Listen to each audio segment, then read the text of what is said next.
Greetings to all. I am Jayashitas from Adarsh Kendra. My registration number is 403. I am a member of Team A Group A. Today, my topic is how the body heals itself after a small cut. My topic will explore what will happen when we have a small cut. Imagine you are chopping onions and you cut your finger. What happens? Blood comes out, right? We'll explore how this blood comes and how after some time it heals again and the skin is regenerated. First. அது ஏதாவது வேலை செய்யும்போது காய்கறியோ அல்லது போயிட்டு இருக்கும்போது கத்தியோ ஏதாவது ஒரு கையில் ஒரு வெட்டு காயம் பட்டுனா அதை என்ன பண்ணலாம், என்ன பண்ணுவீங்க? சரி, ஸோ நம்ம இப்போ கையில் ஒரு வெட்டு காயம் படுது, அப்போ என்ன ஆகும்னு சொல்லியாச்சுன்னா நம்ம ஸ்கின்னு இருக்கிற பிளட் வெசல்ஸ் எல்லாம் வெட்டுப்பட்டுரும். ஸோ அந்த பிளட் வெசல்ஸ்லேருந்து பிளட்டு வெளியில் வரும். ஸோ இந்த பிளட் லாஸ் ஆகும்போது என்ன ஆகும்னா நம்ம பிளட் வெசல்ஸ் வந்து சுருங்கும் போது அந்த பிளட் லாஸ் கொஞ்சம் குறையும். ஸோ நம்ம என்ன பண்ணலான்னா ஃபாஸ்ட்டாக நம்ம கையை கொஞ்சம் கழுவணும். கையை கழுவி நம்ம அதுக்கு வந்து ஃபஸ்ட் எய்டு கொடுக்கணும். ஃபஸ்ட் எய்டுன்றப்போ நம்ம கொஞ்சம் நம்ம காஸ் அதெல்லாம் எடுத்து நம்ம சுற்றி வச்சிடணும். அதே மாதிரி நம்ம கொஞ்சம் மெடிசின்ஸ் எல்லாம் போட்டோம்னா அது ப்ராப்பராக இருக்கும். நம்ம மெயினாக அதை பாக்டீரியா எதுக்கும் இன்ட்ராக்ட் ஆகாமல் அதை வச்சுக்கணும். இதுதான் மெயினான விஷயம். ஒரு கையில் வந்து கட் பண்ணதும் பிளட் வருது, பிளட் உடனே ஸ்டாப் ஆகுது அப்படின்னு எக்ஸ்பிளைன் பண்ணேன். How it is possible? சரி, ஸோ இப்போ பிளட்டு வந்து 3 இதுவாக பிரியுது. So RBC, WBC, platelets. So இந்த பிளேட்லெட்ஸ் என்ன பண்ணோம்னா அந்த கட்டாக இருக்க இடத்துக்கு ரஷ் ஆகி போகும். அங்கே போய் கொஞ்சம் கெமிக்கல்ஸ் ரிலீஸ் பண்ணும். இந்த கெமிக்கல்ஸ் வந்து கிளாட்டிங் ப்ரோட்டீன்ஸை உருவாக்கும். ஸோ இந்த கிளாட்டிங் ப்ரோட்டீன்ஸ் என்ன பண்ணுவோம்னா அந்த ஊனை கவர் பண்ணி அந்த பிளட் லாஸை ஸ்டாப் பண்ணிடும். ஸோ இப்படி ஸ்டாப் பண்ணும்போது நம்மளுக்கு பிளட் லாஸ் ஆகாமல் இருக்கும். ஸோ அது நல்லது. பிளட் அரசாகி நிற்குது, இந்த பொண்ணு சரியாக வரும்போது சரியாக முக்கால் கண்டிஷன் வரும்போது இந்த அயர்ன் ஒன்று ஃபார்ம் ஆகும். அது எதனால் வருது? சரி, இந்த அயர்ன்றது வந்து நம்ம ஸ்கேப்னு சொல்லுவோம். ஸோ இது வந்து பிளேட்லெட்ஸ் தான். நம்ம அந்த ட்ரை பிளட் எல்லாம் பிளட் வந்து ட்ரை ஆனப்பறம் அங்கே ஃபார்ம் ஆகிருக்கும்.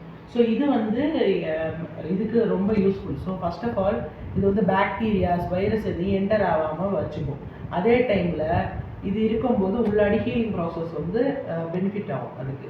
அதே டைமில் நம்ம எக்ஸ்டர்னலாக இனிமேல் எதுவும் புண்ணு ஏதாவது டேமேஜ் ஆகிறதுலேருந்து அது தடுக்கும். இதனால ஸ்கேப் ரொம்ப முக்கியம்.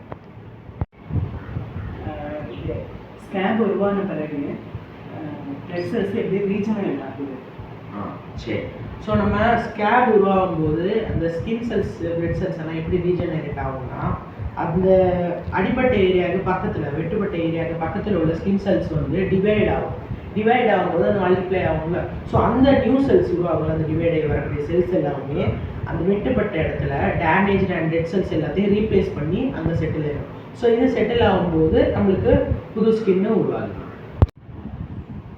புண்ணு சரியாகி வரும்போது இந்த தழும்பு ஒரு அந்த சாதா இது மாதிரி வரும்போது தழும்பு மாதிரி வருது, வெள்ளை கலரில். அது எதனால் வருது? தழும்பு. ஸோ அந்த தழும்பு வர்றதுக்கு மெயின் காரணம் என்னென்னா நம்ம கட்டு வந்து படும்போது எபிடெர்மிஸ் தாண்டி டெர்மிஸ் வரைக்கும் கட்டு போயிடுச்சுன்னா என்ன ஆகும்னா உள்ளே வந்து காலஜன் ஃபைபர்ஸ் வந்து நிறைய ப்ரொடியூஸ் ஆகும்.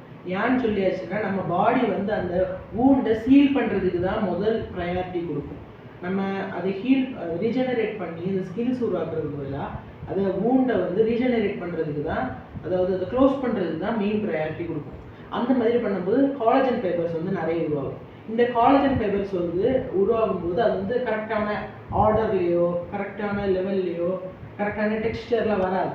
அப்படி வரும்போது நம்மளுக்கு வந்து ஸ்கார் ஃபார்ம் ஆகும். ஸோ இந்த ஸ்கார் ஃபார்ம் காலஜன் வந்து வந்துடுறதுனால அடுத்தது நியூ செல்ஸ் வராது. ஸோ இந்த ஸ்கார் வந்து ஃபார்ம் ஆகுது.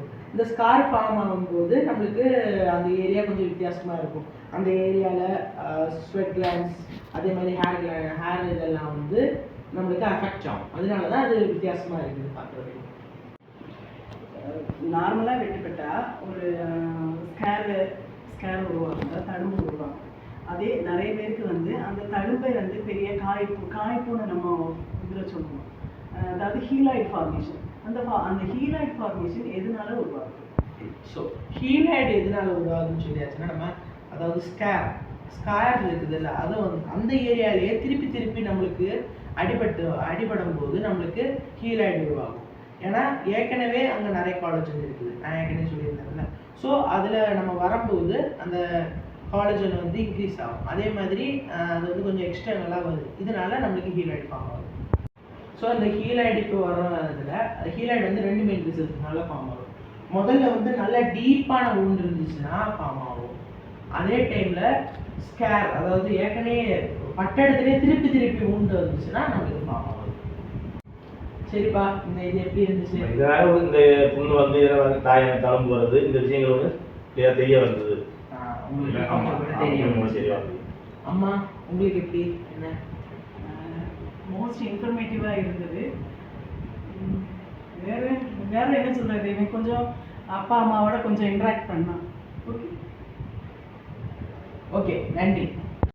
Thank you, Kumari Elvel Pelve, for this wonderful program. Thank you for everything.